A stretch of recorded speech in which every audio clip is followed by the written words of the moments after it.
Hello students, चलिए start करते हैं आज का लेक्चर। हमारा न्यू चैप्टर है रेवेन्यू एंड कैपिटल एक्सपेंडिचर, और उसके साथ हम इनकम के बारे में भी समझेंगे कि कोई भी बिजनेस से रिलेटेड एक्सपेंडिचर होता है या इनकम होती है, उसको हम रेवेन्यू नेचर का कब मानते हैं, या कौन कौन से एक्सपेंडिचर या इनकम को रेवेन्यू नेचर का मानना चाहिए और कौन से एक्सपेंडिचर या इनकम को कैपिटल नेचर का मानना चाहिए। तो ये जो आपका चैप्टर है, इसमें यही सीखना और समझना है कि इनकम और एक्सपेंडिचर को रेवेन्यू और कैपिटल नेचर का हम किस बेसिस पे मानते हैं या समझते हैं। तो चलिए स्टार्ट करते हैं। बिजनेस में जितने भी ट्रांजैक्शंस हम करते हैं, उन ट्रांजैक्शंस में या तो बिजनेस से कैश का आउटफ्लो होता है, पैसा जाता है बिजनेस से, ठीक है, या कैश का इनफ्लो होता है, पैसा बिजनेस में आता है, जिसको आप रिसिप्ट और पेमेंट भी कह सकते हो। या तो पैसा मिलेगा आपको किसी ट्रांजैक्शन से, या ऐसा ट्रांजैक्शन होगा जिससे पैसा आने वाला होगा, या कोई ऐसा ट्रांजैक्शन होगा जिससे पैसा जाएगा, पेमेंट होगी, ठीक है।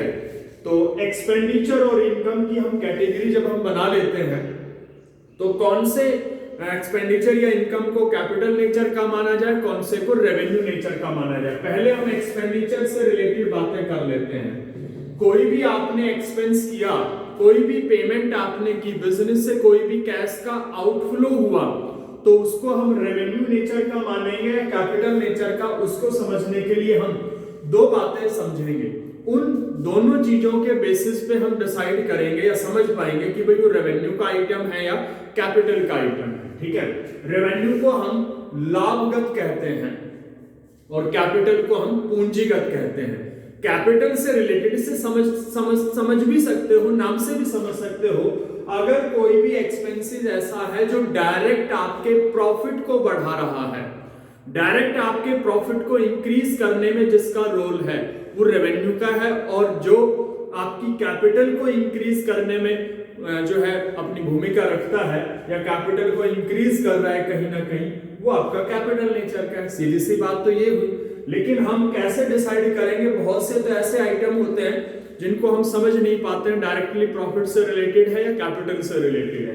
तो देखिए, कोई भी एक्सपेंसेस है, हर एक्सपेंसेस का जो पर्पस होता है हमारा, वो बेनिफिट लेने का होता है। कि किसी भी एक्सपेंडिचर का जब हम पेमेंट करते हैं तो हमारा पर्पस होता है उससे कोई बेनिफिट हमें रिसीव हो, या बेनिफिट रिसीव करने के लिए हम कोई पेमेंट करते हैं। अगर कोई भी पेमेंट आपने की, उसका बेनिफिट आपको नहीं मिला या रिसीव नहीं हुआ, या आपका पर्पस बेनिफिट रिसीव करना नहीं है, तो फिर वहां पर वो पेमेंट एक्सपेंडिचर नहीं होगी, लॉस हो जाएगी, ठीक है। तो बेनिफिट की हम बात करें तो बेनिफिट के बेसिस पे हम समझ पाएंगे कि वो एक्सपेंडिचर हमारा रेवेन्यू नेचर का है या फिर कैपिटल नेचर का है। अगर उसका बेनिफिट हमें विद इन 12 मंथ्स या विद इन अकाउंटिंग पीरियड, जो कि हम 12 मंथ्स का लेके चलते हैं नॉर्मली। अगर कोई भी पेमेंट आपने की, कोई भी एक्सपेंस आपने किया और उसका टोटल बेनिफिट आपको विद इन 12 मंथ रिसीव हो जाता है, 12 महीने के अंदर उसका बेनिफिट आपको मिल जाता है। ऐसे बहुत से एग्जांपल हैं। आपने वेजेस पे की, वेजेस आपका एक्सपेंस है ना, तो उस वेजेस जब आप पे करोगे तो वेजेस के बदले में काम आप करा चुके होंगे, तभी तो आप वेजेस पे करोगे। वो डेली बेसिस का हो सकता है, ठीक है, वीक के हिसाब से हो सकता है। तो जिस भी पीरियड का आपने वेज दिया, उसका बेनिफिट आपको मिल गया, ठीक है। तो वो बेनिफिट आप रिसीव कर चुके हो और वो पीरियड 12 महीने से कम है, तो वो आपका फिर रेवेन्यू नेचर का एक्सपेंस माना जाएगा। और अगर कोई भी एक्सपेंस आपने किया जिसका बेनिफिट आपको लॉन्ग पीरियड, का मतलब मोर देन 12 मंथ्स, अगर आपने कोई भी एक्सपेंस किया, उसका बेनिफिट आपको 12 महीने से ज्यादा अकाउंटिंग पीरियड से ज्यादा जो टाइम होता है, उसको हम लॉन्ग पीरियड कहते हैं। तो जिसका बेनिफिट आपको लॉन्ग पीरियड में भी मिले, आने वाले 2 साल, 3 साल, 4 साल, 5 साल तक मिले, वो एक्सपेंस आपका कैपिटल नेचर का माना जाता है। तो एक तो किसी भी एक्सपेंस को जब हम डिफरेंशिएट करते हैं कैपिटल और रिजर्व में, तो बेसिस रखते हैं उसका बेनिफिट, कि उसका बेनिफिट आपको कब तक मिल जाएगा। 1 साल के अंदर मिल जाए तो वो आपका रेवेन्यू नेचर का आइटम हो गया, ठीक है, एक्सपेंस हो गया। और जिसका बेनिफिट आपको लॉन्ग पीरियड तक मिले वो आपका कैपिटल नेचर का हुआ। तो ये आपका रेवेन्यू आपको मैंने समझा दिया, और ये कैपिटल। एक तो किसी भी एक्सपेंस को कैटेगराइज करने का बेस होता है उसका बेनिफिट आपको देखना है, और उस आइटम को पढ़ के, भाई सैलरी है, वेजेस है, एडवर्टीजमेंट है, ठीक है, रेंट है आपका, तो ये ऐसे एक्सपेंसेस है जो पढ़ने से समझ में आ रहा है कि इसका बेनिफिट तो हमें 12 महीने से पहले मिल जाता है, तो रेवेन्यू का माना जाएगा। और आपने मशीनरी परचेज की, फर्नीचर परचेज किया, बिल्डिंग परचेज की, लैंड परचेज की, तो इसका बेनिफिट आपको लॉन्ग पीरियड तक मिलेगा, वो आपका कैपिटल नेचर का होता है, ठीक है। एक तो रेवेन्यू और कैपिटल को समझने का बेस है बेनिफिट चेक करना, और सेकंड है रिकरिंग एंड नॉन रिकरिंग।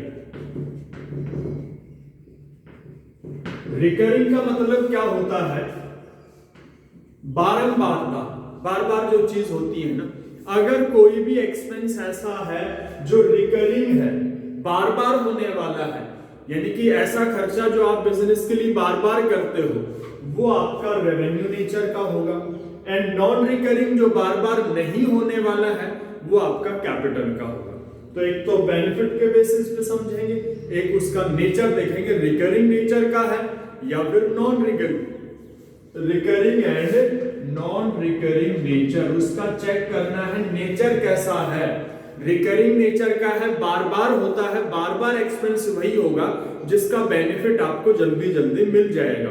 कोई भी आपने पैसा खर्च किया, उसका बेनिफिट आपने पूरा ले लिया, फिर उसकी जरूरत पड़ेगी बेनिफिट की, फिर खर्चा करना पड़ेगा। जैसे सैलरी है, 1 महीने की सैलरी दी, उससे काम हमने करा लिया, अगले महीने फिर काम कराना है, फिर आपको सैलरी देनी पड़ेगी, फिर उसका काम करा के बेनिफिट ले लोगे, अगले महीने फिर बेनिफिट लेना है तो फिर सैलरी देनी पड़ेगी।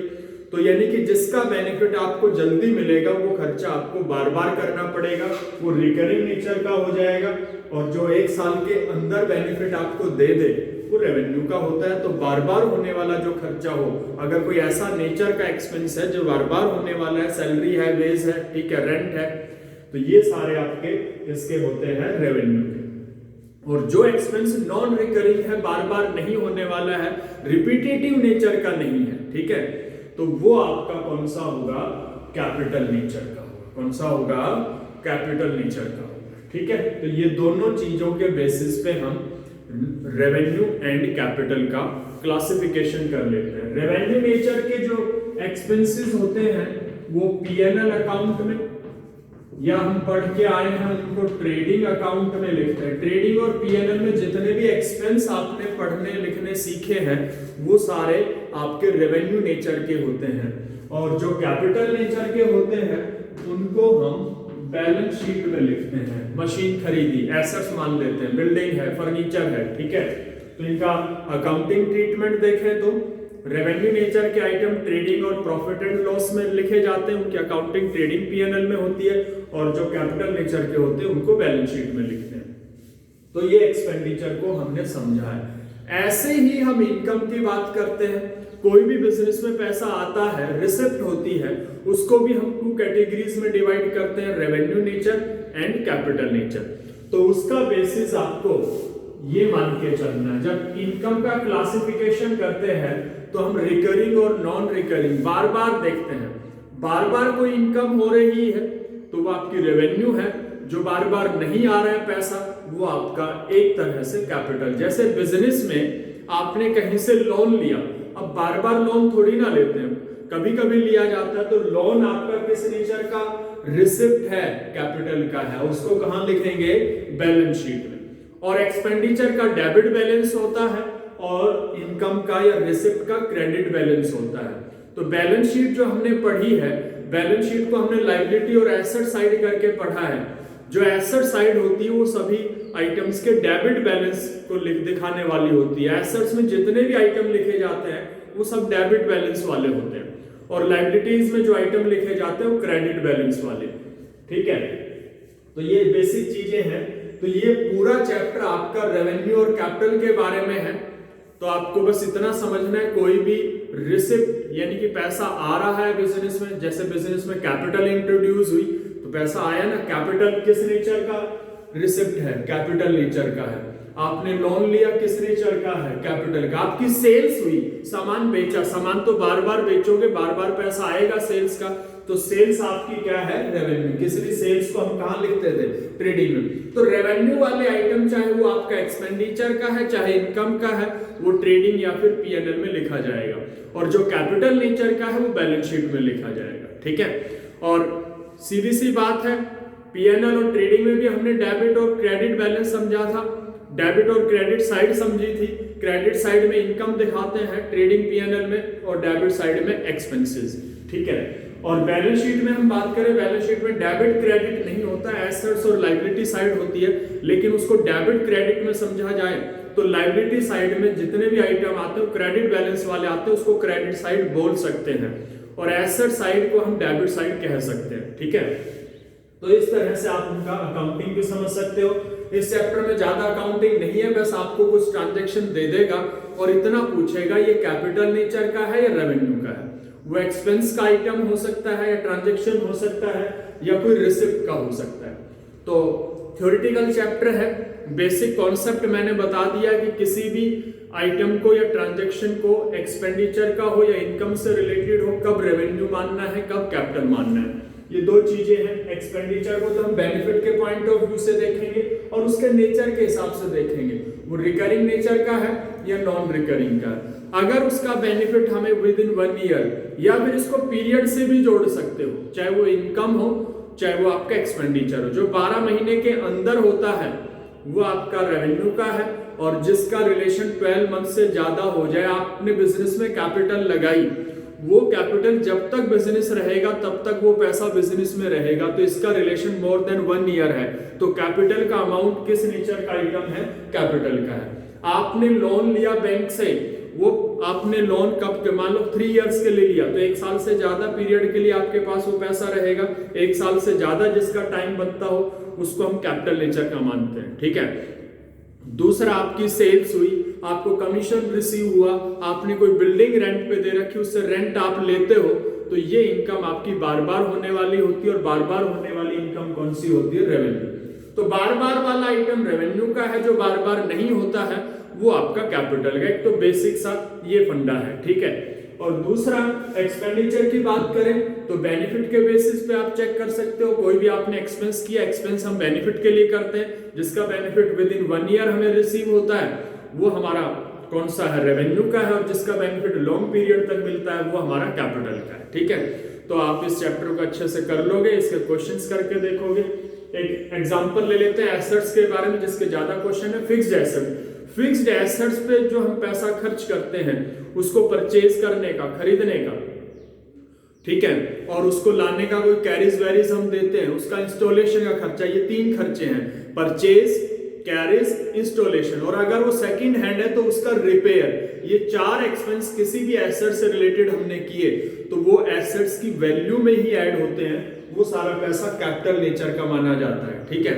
और अगर हमारे पास कोई पुरानी एसेट्स पहले से हम यूज में ले रहे हैं, उस पे हम एवरी ईयर जो माइनर यानी कि थोड़ा बहुत खर्चा रिपेयर का करते हैं, वो खर्चा हमारा कौन सा होगा, रेवेन्यू का, क्योंकि वो बार बार होने वाला है, ठीक है। तो बच्चे इसके क्वेश्चन आप करके देखोगे, ठीक है। कोई प्रॉब्लम आए तो मुझसे डिस्कस करोगे।